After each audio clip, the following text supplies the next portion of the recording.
Reputasiyamı bugünə qədər şükürlər olsun ki, itirməmişəm. Düşünürdüm ki, mənim yalnız bir şansım var. Bunu itirsəm, geri qazana bilməyəcəyəm. Hər gün reputasiyam üçün nəsə edirəm. Bircə səhv hamısını yox etməyə kifayətdir. Axşamaz xəbər verir ki, bu sözləri xalq artisti Emin Ağalarov milyarderin həyatında bir gün layihəsində deyib.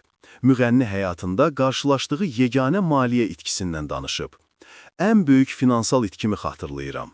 Moskvadakı əmlaklarımı satdım və mənim əlimdə ilk dəfə müstəqil pulum oldu. Məbləğ böyük idi, 10 milyon dollar.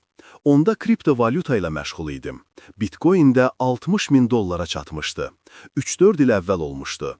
Həmin o pullara kripto aldım. Hansı ki, ən bahalı vaxtı idi. Və Bitcoin düşdü. Kobud şəkildə desək, sıfıra düşmüşdüm. Amma Bitcoinlərimi verdim. Çünki pulum yox idi. Əgər onlar qalsaydı, indi daha böyük məbləğə verə bilərdim. Bu, mənim ən böyük uğursuzluğum idi. Amma sonra yenə kripto qazandım. Mən heç vaxt birdən uğur qazanmadım. Biznesdə o vaxt uğurluq olursan ki, onu özün idarə edirsən və bununla dərindən məşğulsan. Nə ki, asan idi, onunla məşğul oldum, uğur qazanmadım. Necə ki, 500 dollara alıb 100 minə kripto verirdim. Bu, mənə öyrətdi ki, hər şey üçün çalışmalısan. Allah həyatımı elə qurub ki, sən hər qəpiyinə qədər özün qazanmalısan. Təsadüfən, rahat şəkildə o səndə olmayacaq. Çalışmalısan. Bununla razıyam.